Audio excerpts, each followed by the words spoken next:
అవకాశం ఇవ్వు, ఒక అవకాశం ఇవ్వండి, ఒక ఛాన్స్ ఇవ్వండి అంటే మొత్తం నాశనం చేశాడు రాష్ట్రాన్ని జగన్.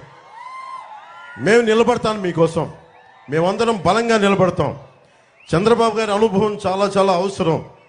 వైసీపీ వ్యతిరేక ఓటు చీలకూడదని పదే పదే ఎందుకు చెప్పానంటే, మనకి పెడలలో రైతు కన్నీరు పెట్టకూడదు, చేనేత కళాకారులు బాధపడకూడదు, అలాగే ప్రతి ఒక్కరు కూడా ఆనందంగా ఉండాలి, ఉపాధి అవకాశాలు రావాలి, సకాలంలో ఉద్యోగాలు రావాలి.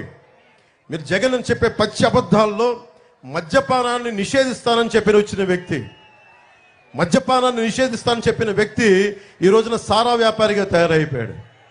గుంటూరు నుంచి కానీ ప్రతి నియోజకవర్గం నుంచి నాకు వచ్చేది మనుషులు వచ్చి భర్తల్ని తీసుకొచ్చి ఆడపడుచులు, అన్న మా ఆయన నరాలు దెబ్బతినేస్తుంది, బిడ్డలు తమ పిల్లల్ని కొడుకులను తీసుకొచ్చి 18, 20, 22 ఏళ్లకి ఆ కల్తీ మందు తాగేసి నరాల బలహీనతతోటి ప్యాన్క్రియాటిక్ డిసీజెస్, లివర్ డిసీజెస్. ఎందుకంటే దీనికి 5 సార్లు శుద్ధి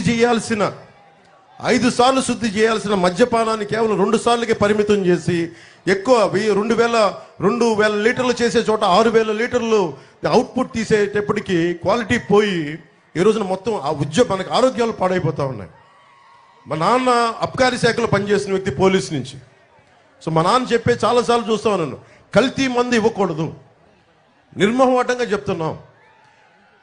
మందు అనేది ఏమైపోయిందంటే, ప్రత్యేకించి మన ఈ మధ్యన కూడా వైసీపీలు ఈ మధ్యన చేయని నాయకులు మాట్లాడుతూ ఉన్నారు, మేము కూర్చోబెట్టి మేము మందుని ఎంకరేజ్ చేస్తున్నాం అని చెప్పి.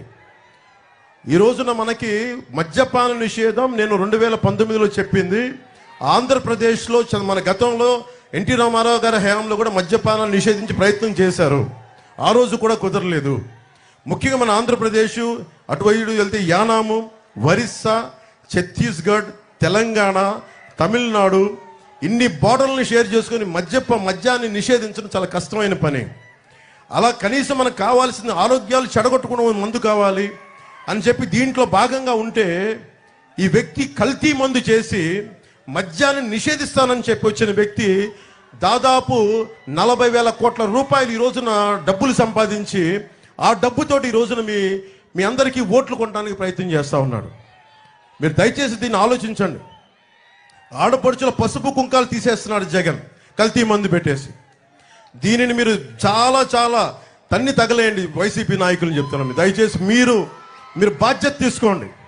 యువతకి చెప్తా ఉన్నాను, ముఖ్యంగా యువతకి, మీరు పోరాట పటిమ లేకపోతే, మీరు ఆలోచించకపోతే 2019 ఎన్నికలు ఎట్లా అయిపోయినాయి చూడండి.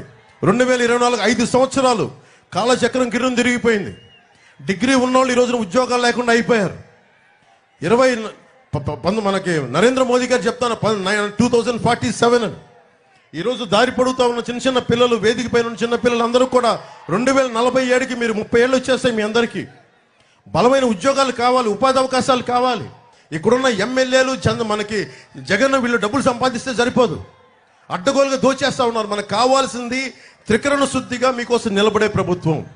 మేము మీకోసం నిలబడే వాళ్ళం, పదవుల కోసం ఆశించే వాళ్ళం కాదు.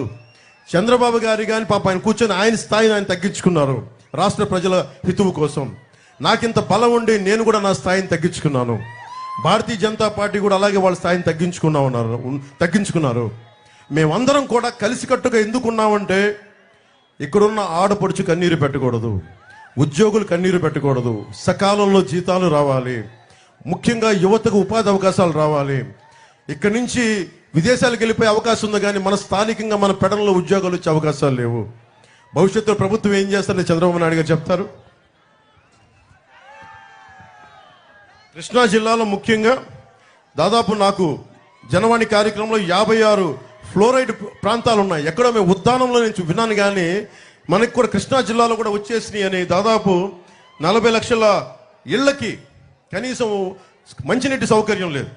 చర్మ వ్యాధులు, కిడ్నీ వ్యాధులు అన్నీ కూర్చొని ఈ ఫ్లోరైడ్ బాధిత గ్రామాలు కృష్ణా జిల్లాలో పెరిగిపోయినాయి. ముఖ్యంగా మచిలీపట్నం, అవనిగడ్డ, పెడన, కొండూరు, కృత్తివెన్ను, మైలవరం, నందిగామ, కంచికిచెర్లలో ఇవి ఎక్కువైపోయింది. సో దీనికి కారణాలు ఏంటి? దీన్ని కూర్చోబెట్టి పనిచేసే వాళ్ళు కావాలి.